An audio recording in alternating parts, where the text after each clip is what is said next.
Assalamualaikum warahmatullahi wabarakatuh.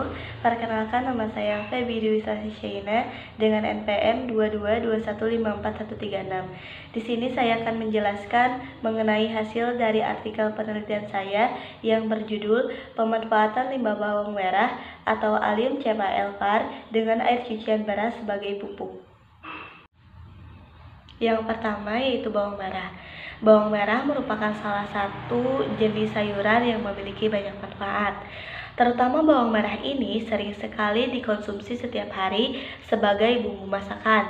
Dan juga bawang merah ini dapat digunakan sebagai obat tradisional untuk menurunkan suhu panas pada orang sakit. Bawang merah ini termasuk tanaman jenis umbi atau allium. Pada bawang merah ini, umbi terbentuk dari pangkal daun yang bersatu membentuk batang yang berubah bentuk dan membesar sehingga membentuk umbi berlapis. Masyarakat Indonesia memanfaatkan bawang merah bukan hanya untuk bumbu dapur saja, melainkan untuk bahan obat tradisional. Bahan rempah ini hampir ada di semua jenis masakan Indonesia sebagai bumbunya. Bahkan, bagi sebagian ibu rumah tangga meyakini bahwa bawang merah semakin banyak ditambahkan ke dalam bumbu masakan, maka rasa makanan tersebut akan semakin lezat. Bawang merah memiliki nilai ekonomi yang tinggi di berbagai negara, karena bawang merah ini merupakan kebutuhan penting yang harus dimiliki oleh setiap masyarakat sebagai kebutuhan sehari-hari. Bagian dari bawang merah yang banyak digunakan adalah bagian umbinya, sedangkan kulit terluarnya dibuang begitu saja. Oleh karena itu, untuk mengurangi limbah kulit bawang merah ini, kita dapat memanfaatkannya menjadi produk yang lebih bermanfaat, yaitu pembuatan pupuk menggunakan limbah kulit bawang merah.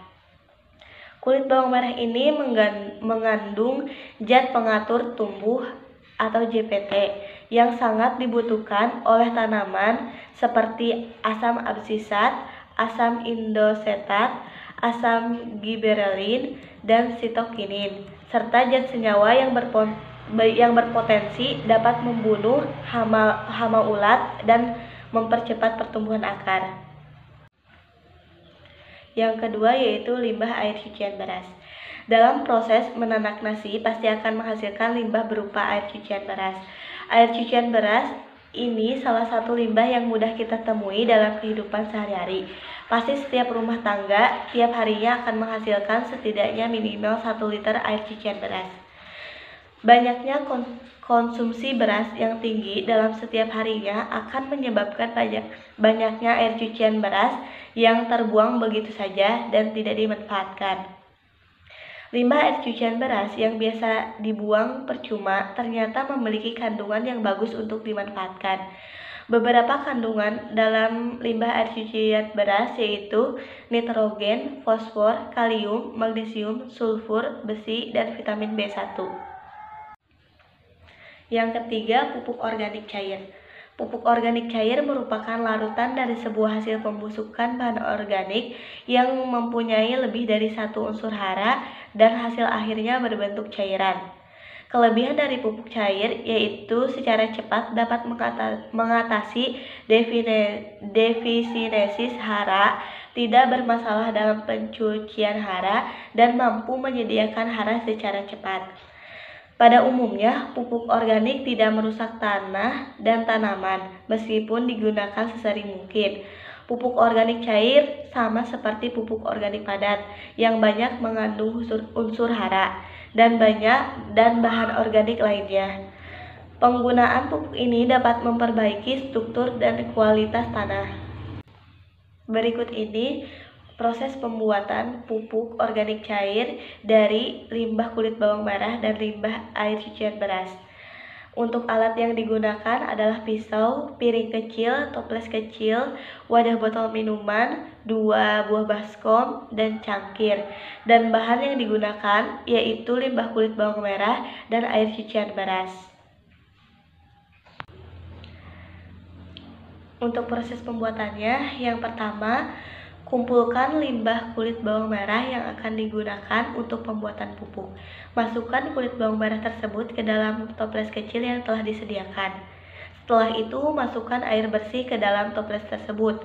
Lalu tutup rapat dan diamkan selama 7-12 jam.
Hasil dari pupuk organik cair yang saya buat tersebut saya aplikasikan ke 2 tanaman hias.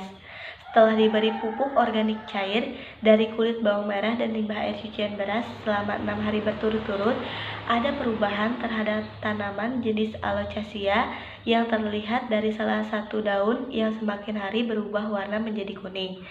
Akan tetapi, perlu diteliti lagi mengapa daun tersebut berubah warna.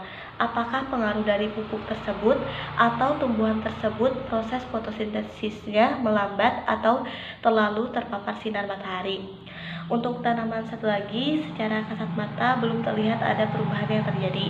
Tetapi selama 6 hari berturut-turut diberi pupuk organik cair tersebut, tanaman itu tidak mati. Mungkin itu yang dapat saya sampaikan. Wassalamualaikum warahmatullahi wabarakatuh.